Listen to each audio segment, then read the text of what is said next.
ये मुन्ना गया, बोले क्या चबूतरा है? मैं बोला ज्यादा पसंद है तो लेट जा।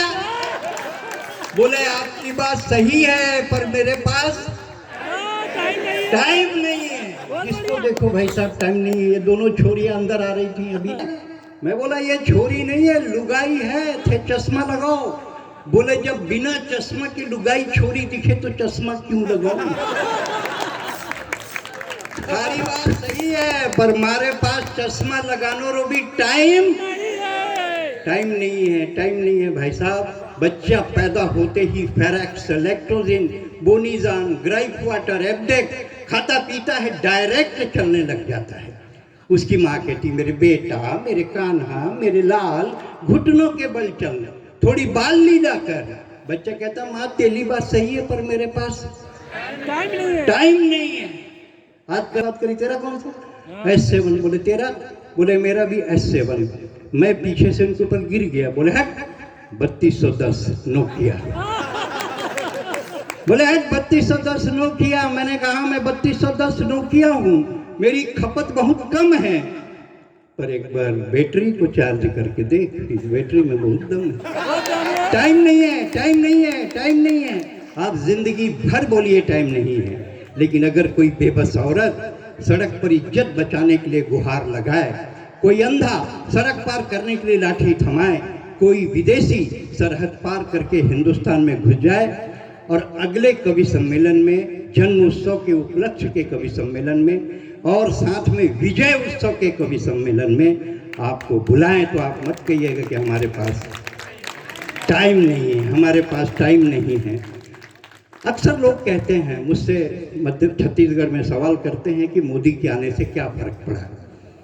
कांग्रेसी तो बोलेंगे ही, उनकी तो आदत ही है बोलने की, और बिना विषय के भी बोल लेते हैं वो तो कोई बात ही नहीं है उनके लिए। बोले क्या फर्क पड़ा मोदी के आने से? मैंने जवाब दिया, और अगर आपको लगे कि मैंने सही जवाब दिया तो आप लोगों की तालियां उसको अनुमोदित करेंगी। क्या फर्क पड़ा मोदी के आने से? अरे बहुत फर्क पड़ा मोदी के आने से, बहुत फर्क पड़ा मोदी के आने से। मोदी के आने से डर के मारे पाकिस्तान में हगीज की बिक्री बढ़ गई। अरे मोदी के आने से डर के मारे पाकिस्तान में हगीज की बिक्री बढ़ गई। चीन की छोटी छोटी आंखें उसके नाक पे चढ़ गई। हम फिक्की ऑडिटोरियम में दिल्ली में कविता पढ़ रहे थे, खड़ा हो गया, बोले आपको शर्म आनी चाहिए, आप हंसा रहे हैं, चीन हमको आंख दिखा रहा है। मैं बोला कौन चीन? जिसकी खुद को खुद की नहीं दिख रही साली, वो क्या आंख दिखाएगा? 1.5 मिलीमीटर की आंखें, उतने तो बच्चे हमारे यहाँ प्रार्थना में खुला रखते हैं। चीन की छोटी छोटी आंखें। बहुत फर्क पड़ा मोदी के आने से, चीन के बहुत फर्क पड़ा मोदी के आने से। कोयले का रंग साफ हुआ है, कोयले का रंग साफ हुआ है। मेरे कहने का आशा है बीच के मीडिएटर साफ हुए हैं। कोयले का रंग साफ हुआ है, हर गरीब के साथ इंसाफ हुआ है।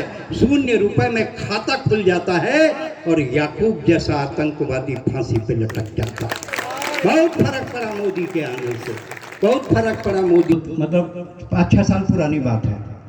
तो माननीय मंत्री जी, बस ये एक ही कविता पढ़ूंगा मैं, ज़्यादा आपके नहीं। तो विकिपीडिया ने मेरी फोटो लगा के समाचार जारी कर दिया। आप लोग हंस रहे हैं, मैं कितनी पीड़ा में था इसका अंदाजा लगाओ। विकिपीडिया ने मेरी फोटो लगा के समाचार जारी किया, सुरेंद्र दुबे का निधन, डॉक्टर रमन सिंह अंतिम यात्रा में शामिल होंगे। मैं सो के उठा तो मेरे दरवाजे में 200-300 लोग गमछा टावल लेके खड़े थे और रो रहे थे। मैं बोला क्या हो गया? ठंड का दिन था, मैं साल ओढ़ा हुआ था, पहचान नहीं पा रहा था। बोला क्यों रो रहे? बोले भैया दुबे जी निपट गए। बहुत हंसाते थे भैया दुबे। चुप, ये हास्य का कोकड़ा है, ठहाका का परिंदा है। टेंशन में मत रहना बाबू, टाइगर अभी, टाइगर अभी। मेरी पत्नी को एक ने फोन किया, सुने दुबे जी निपट गए। मेरी पत्नी बोली ऐसे हमारे भाग्य कहाँ है, ऐसे हमारे भाग्य कहाँ है बाबू। रात को आए हैं, पिज्जा खाए हैं, मुनगा उनका पसंदीदा है। टेंशन में तो मैं हूं कि टाइगर अभी